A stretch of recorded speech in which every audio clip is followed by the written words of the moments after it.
Xerox is one of the giants of research and development. Their work is woven through the story of technology over the last 50 years. They pioneered personal computing, networking, natural language processing, and of course, copying and laser printing.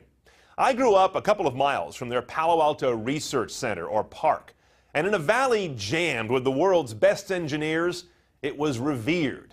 Recently, I went back to the old stomping grounds to meet up with their CTO, Sophie Vandebroek, and see what's next.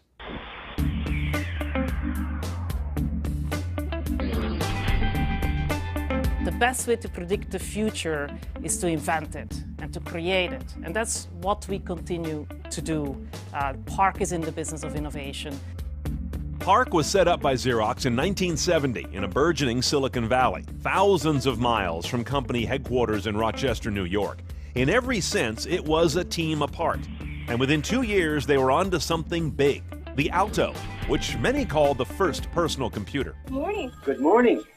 You come into your office, grab a cup of coffee, Morning, Fred. and a Xerox machine presents your morning mail on a screen. This one looks interesting. Let's take a look at this. I think everybody on the routing list should see this. Push a button, and the information is sent electronically to similar units around the corner or around the world. Digital network telephony, 1973. The legendary Alto personal computer, that was 77. Portable version, same year. Personal tablets, a little earlier than I bet you thought, 1992. Over there, look at that. The granddaddy of the laser printer, and you know about the mouse. This is a big part of the history of Silicon Valley and the history of PARC. To this day, let's face it, you say Xerox, they think copiers. But you are moving into other directions, especially with a new way of medical staff dealing with us as patients.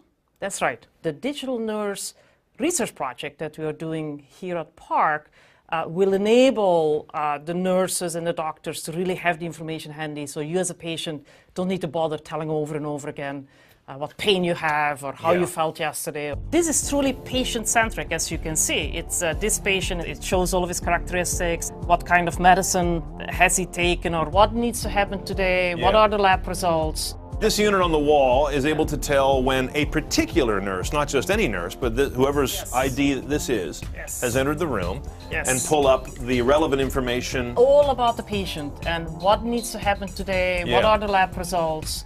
Urgent things not to do are up here.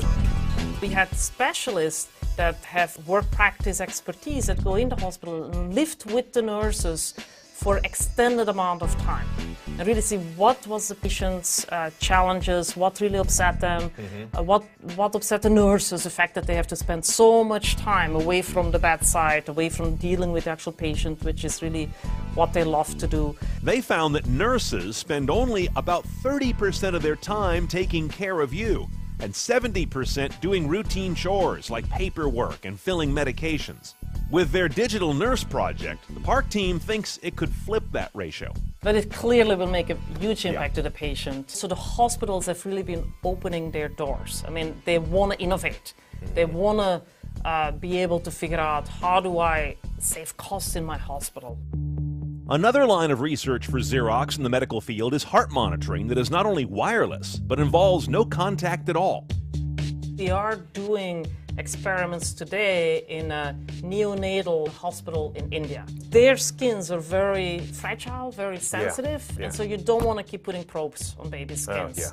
And so our researchers who are experts in image processing, because of the decades of expertise making amazing images that we use to print, are now using that expertise to remotely monitor the signals coming out. It is visual technology. To monitor a heart that you can't even see. Yes, that's correct. And then they can measure remotely the heartbeat and also the temperature. And we're doing the experiment in the hospital now. It's going to make a huge impact if indeed we can deploy that and many more babies can benefit from this technology. Hopefully you'll never come into contact with Xerox's medical technology, but I bet you could use some help parking. I was impressed by the smarts they're preparing to put into dumb meters and spaces.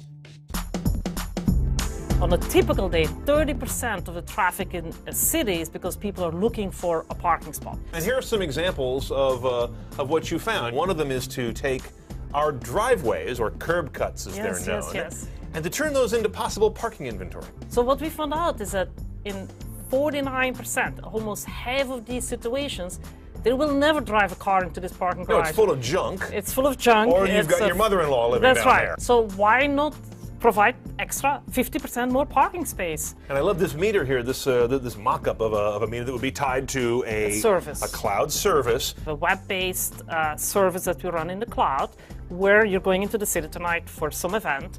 You can log in. The software will tell you where the closest free parking spot is during the time that you're interested to park. You pay for it at home, and then you drive, and the parking spot is empty waiting for you.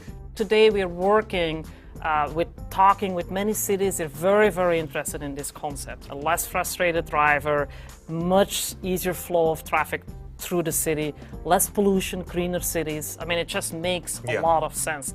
Park is one of maybe a handful of companies that can say it's in the business of breakthroughs and not illicit laughs. I also think Park is notable in the way it combines deep technology with the study of how people work, heal, or just park their car. And that allows them to create applied technology that can move things forward.